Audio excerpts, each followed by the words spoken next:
Good morning, or afternoon, or evening, whenever this video finds you. Thank you so much for joining us here at TradeDelicious. I'm your host, Aaron Collier. I am an avid equities and futures trader who has a passion for the macroeconomic news that moves the markets. For this series, we're looking at items, events that affect the inflationary environment for central banks across the globe. If you know anything about trading, unless you've been under a rock, inflation has been the focus.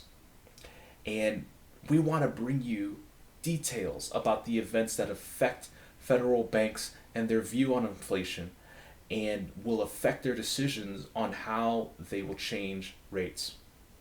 Without further ado, let's hop into it. PCE.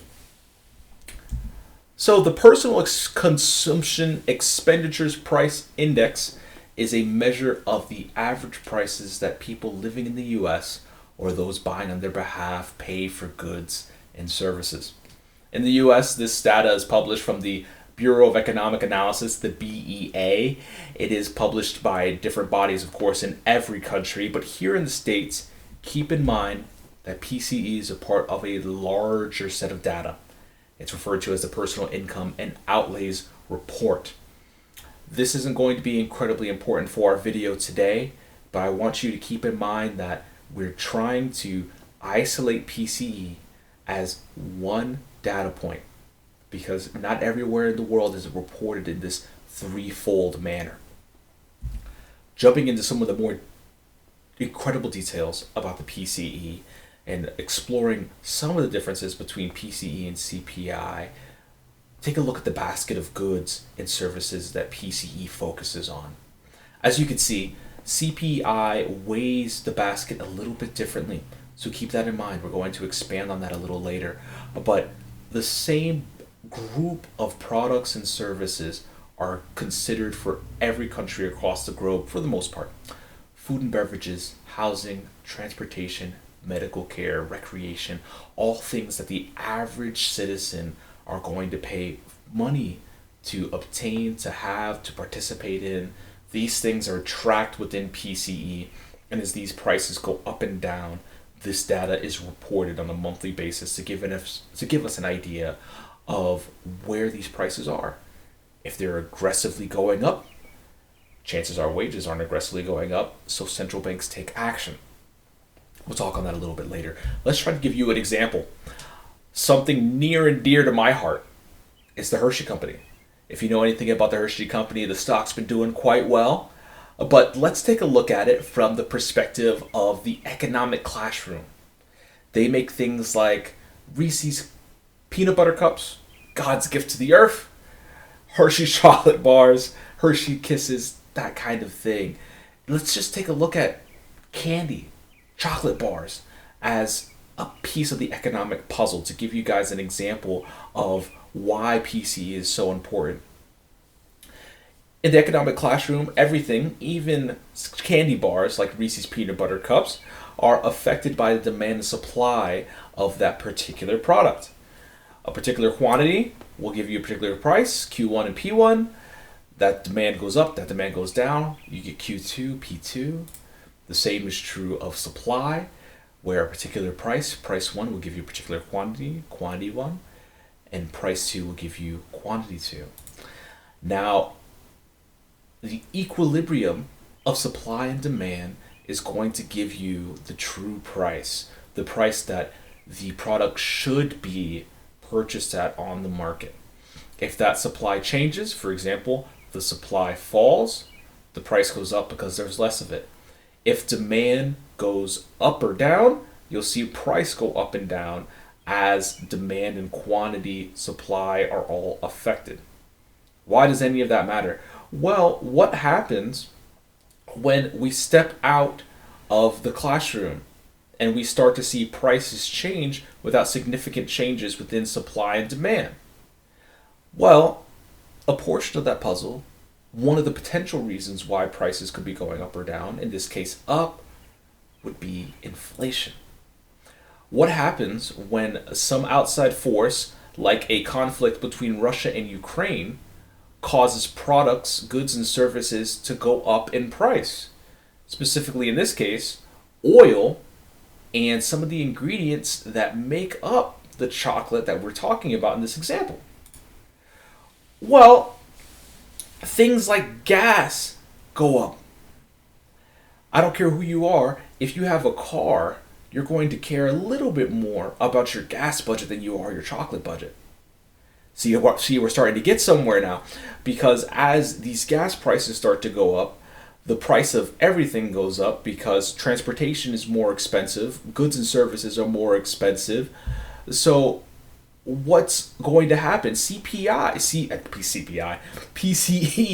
is going to rise. People like the Federal Reserve Chair, Jerome Powell, are going to start to sweat. So there's going to be a case for reinforcing the idea that we need to raise rates. And what happens when we raise rates? Instead of immediately picking up that candy bar and going straight to the cash register, people pick it up and they think for a second. Do I need to buy this?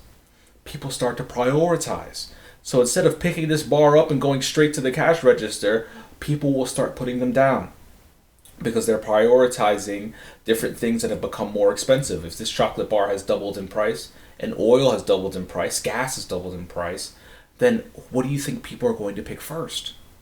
The gas, right?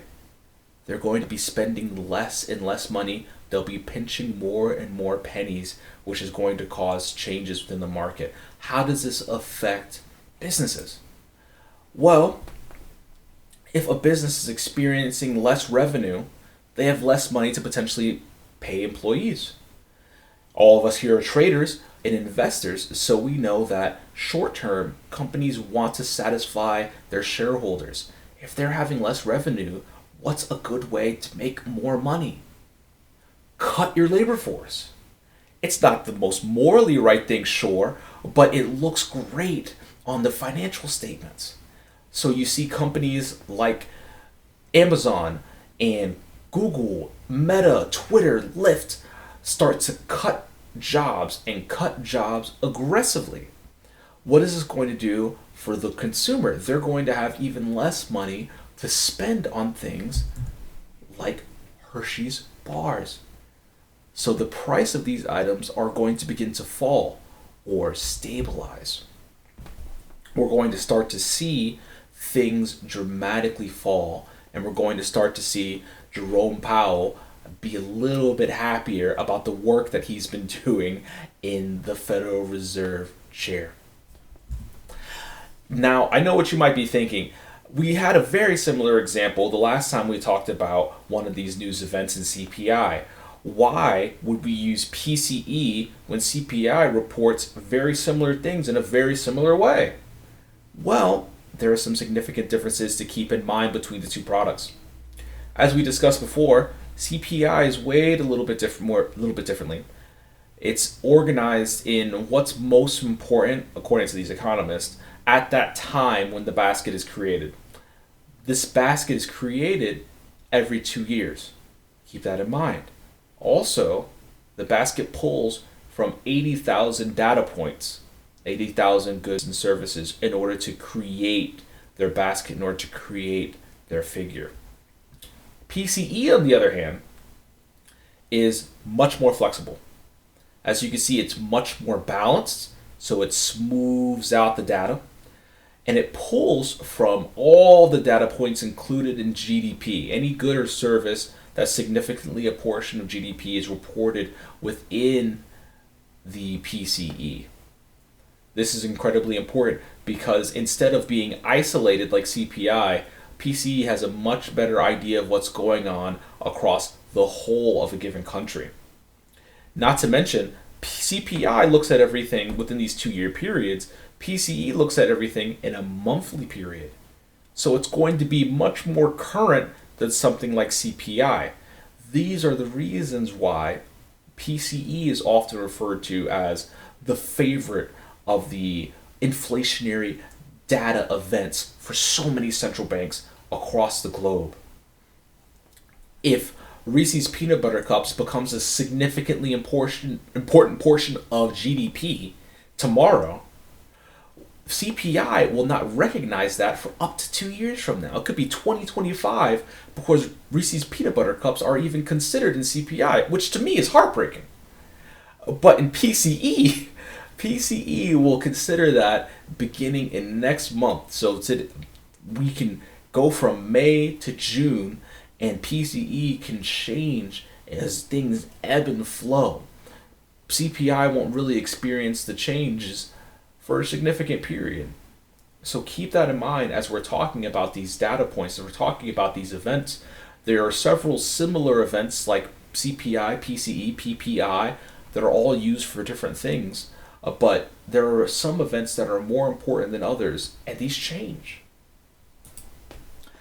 I hope that gives you a good overview of something like PCE and the inflationary environment that we're in right now, why these news events matter, and why specifically something like PCE is a favorite for so many central banks across the globe.